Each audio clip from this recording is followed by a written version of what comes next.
きこえの未来。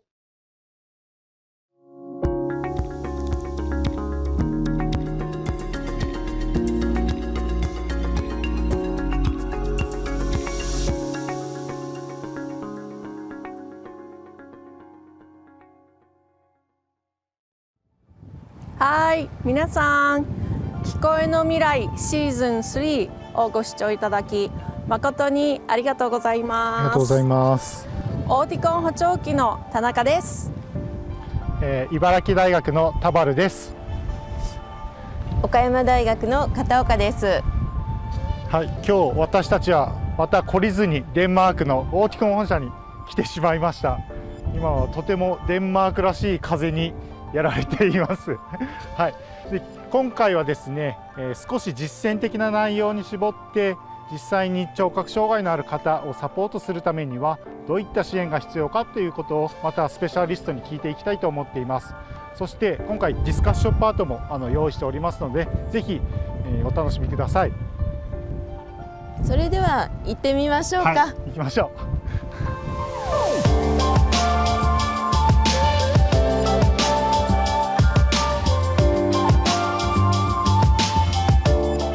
We'd like to welcome Dr. Dave Goody from Oticon as our guest in this video.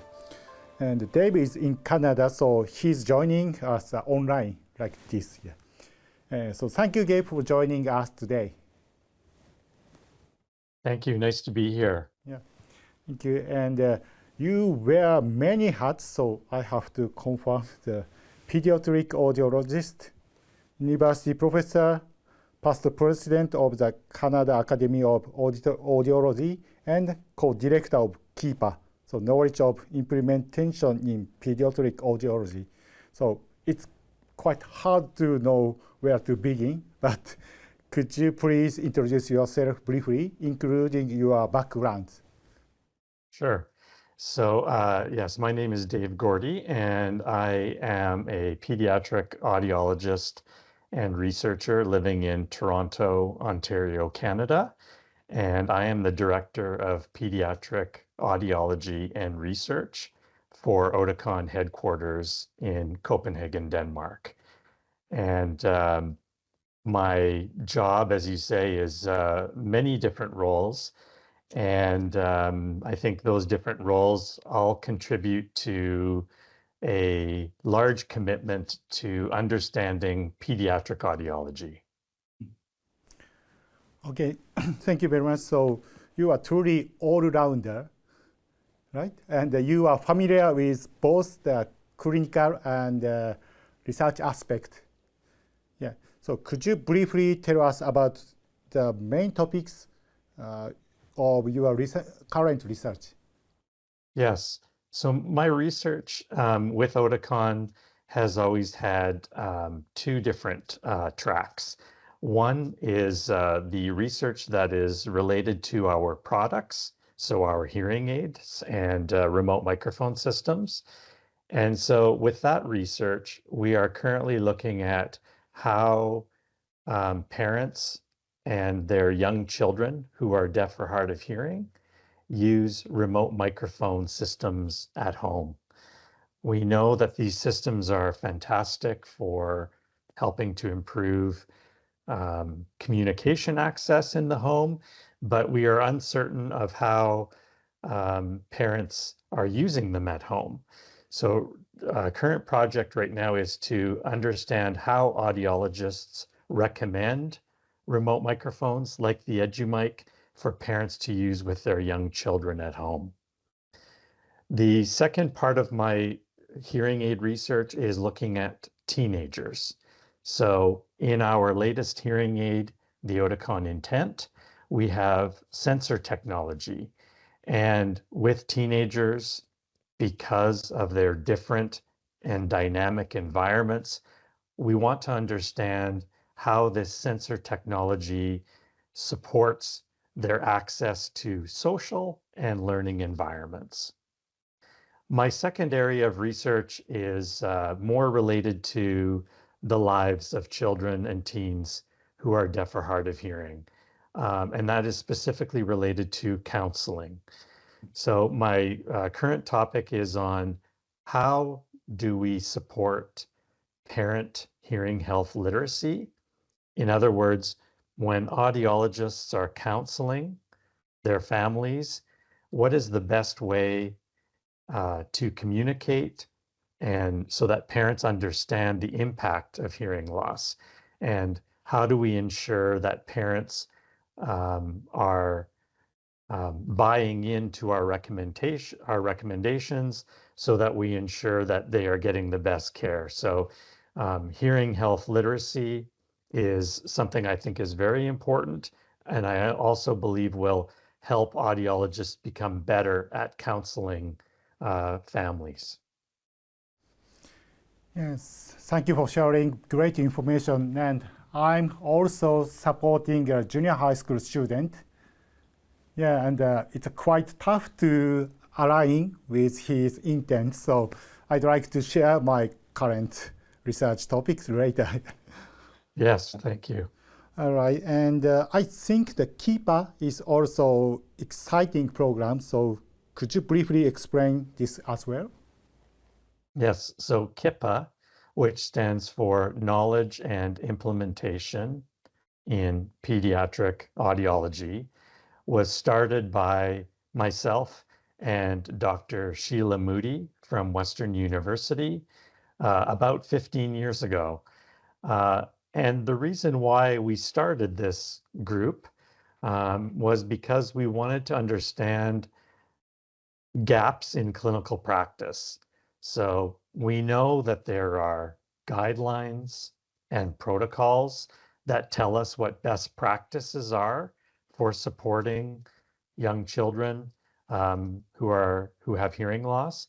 But we know that sometimes clinical audiologists cannot follow those protocols and guidelines because of lack of equipment. The institution they work in may not provide them enough time. There are these different gaps. And so this group is really an organization where we are a group of researchers and clinical audiologists trying to understand how we solve these gaps in clinical practice. And so every year, the group, we choose one project to work on, and then we will gather evidence on that project to then help support pediatric audiologists in their practice. Yeah, great. So, we have the similar program in Japan. So I'll make sure to follow your your project, KIPA project as well. Yeah, thank you. Okay, so now in this video, so we are focusing on the practical support for people with hearing impairment.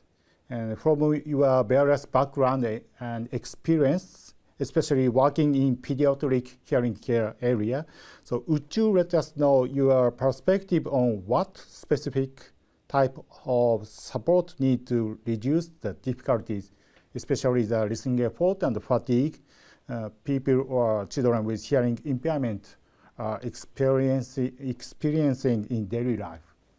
Mm-hmm. So I think there's a couple of things that are very important to discuss. The first is, again, parent understanding of hearing loss, so that when we make recommendations for a child to wear hearing aid technology, we need to understand the parents who are sitting across from us. What does their daily life look like? And what are their daily listening situations, so that when we discuss the use of hearing aid technology, we can make it very personal for them to use the hearing aids in their important parts of their day. So when we do that, make that connection with parents and personalize those recommendations, we find that parents are more willing to use the hearing aids more consistently, because we've given them very specific applications of where to use the hearing aids, and it's more meaningful for them. The second part is the use of the actual hearing aids, or the development of the hearing aid technology.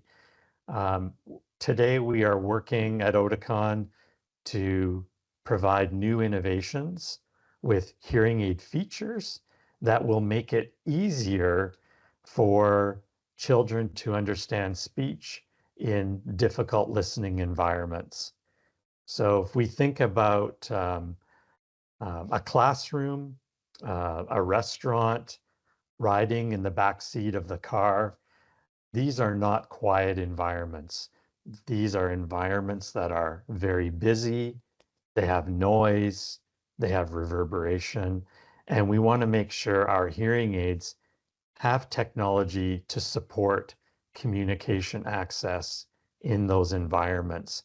And so when we think about when we don't support those children, we see the listening related fatigue, listening effort is increased, and it just means that children are not getting all of the information they need. So technologies like more sound intelligence, we've done research with Dr. Andrea Pittman to show that this does in fact help improve communication access in those difficult listening environments. So we feel that this is an area that will continue to grow and develop, and we will continue to focus on improving access for children in difficult listening environments. Yeah, thank you for your great insights. Yeah, and Yuko, so what do you think about his comments so far? Hi Dave, thank you very much. I was really interested in your what you are focusing on. Yeah, and that is just my theme. Yeah, and by the way, I feel that support for children with mild to moderate hearing loss or unilateral hearing loss, especially regarding hearing aid use and fitting, is significant these days. Yeah. And what kind of support is provided in North America for these children, including school life? In Japan, actually in Japan, there is no unified guideline, including hearing aid use so far. And so I'd like to know about your some hint from you. Yeah, it's a very interesting area. In North America, providing services for children with unilateral hearing loss and those with mild to moderate hearing loss, this is an area that is growing as well in North America. Here in Ontario, we have the Ontario Infant Hearing Protocol. And this is a protocol that was developed at Western University, and it now includes recommendations for hearing aid fittings for unilateral hearing loss and children with mild to moderate hearing loss. The recommendations have described or shown that when children are fit at a very young age, their success rate with wearing the hearing aid seems to be better than if they wait until later when they start to have difficulties in school. So we refer to this as a failure-based model. I won't do anything until the child has problems. And by that time, when we then try and fit with a hearing aid, it's probably too late for them to want to accept it.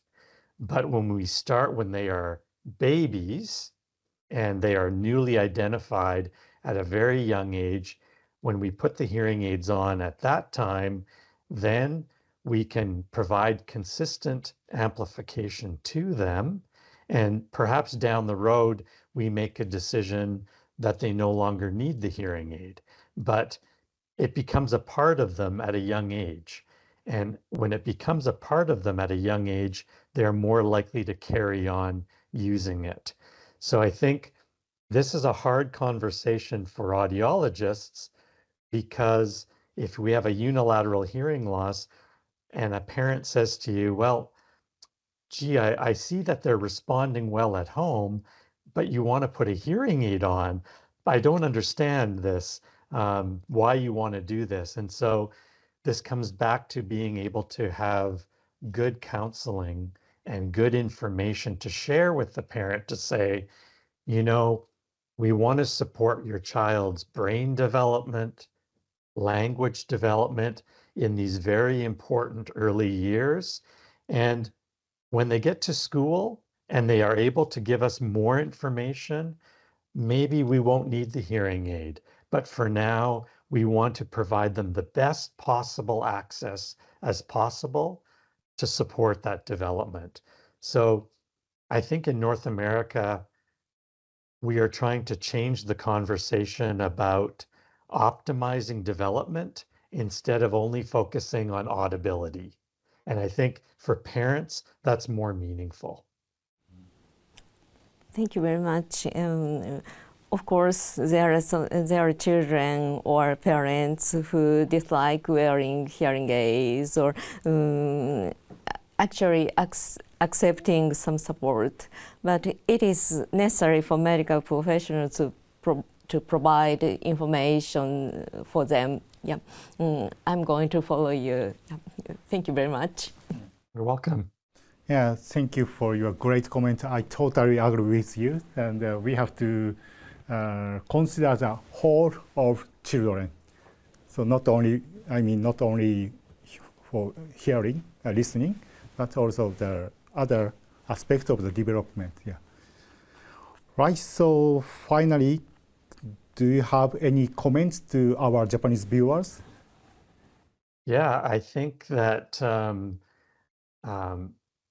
working with young children who have hearing loss, this is a very important work. So continue doing your great work and continue to grow your knowledge. We see that, I know for me, I have been a pediatric audiologist now for 30 years. And when I read articles or I go to conferences, I am still learning so much. And so I encourage you to continue learning and growing your skills because there is wonderful research that is going to help us continue to support children and their families. Yes, thank you for your great comments. Yeah, your comment make us motivated. Yeah, so thank you, and thank you again for joining our project this time. And there are much more topics to talk with you, but yeah, we would like to do so in the discussion part later. Sure, sounds good. Yeah. Thank you. Okay, thank you very much. Bye. Bye. はい、それではここではデイブの動画について振り返っていきたいと思います。残念ながらオンラインでの参加となって会いたかったですね。会いたかったですね。はい。で、私もやっぱりバックグラウンドがデイブに近いところがあるのですごく関心というか共感しながら話を、聞いておりました。で、特に今回印象に残っているのは、まずサポートするときにただ聞こえのことってだけじゃなくて、母親だとか父親あるいは家族保護者を含んでカウンセリングをしていくことの重要性ですとか、また早期からですね、その障害の軽いとか重いにかかわらず早期から丁寧に介入を続けていくことがやっぱ重要だっていうふうなところがすごく印象に残っています。先生の方はいかがでしょうか。本当にもうやっぱり国境を越えて抱えている課題っていうのは本当に同じだなって思いました。そういった中でデイブはその標準化したものをガイドラインとかも含めてですね作っていってそれを発信していっているというところを聞くと、そういう海外のものを私たちももっと取り入れながら世の中に役立てていくようにしないといけないな。その個別化っていうのもすごく大事だと思うんですけれども、その前に標準化っていうのをしっかりして誰でもこれを基準に支援を受けられるっていう形をまず作るっていうことが大事だなって感じましたね。ありがとうございます。なので一緒にまたこれからもいろいろ考えていかなきゃなと思います。はい、ありがとうございました。ありがとうございます。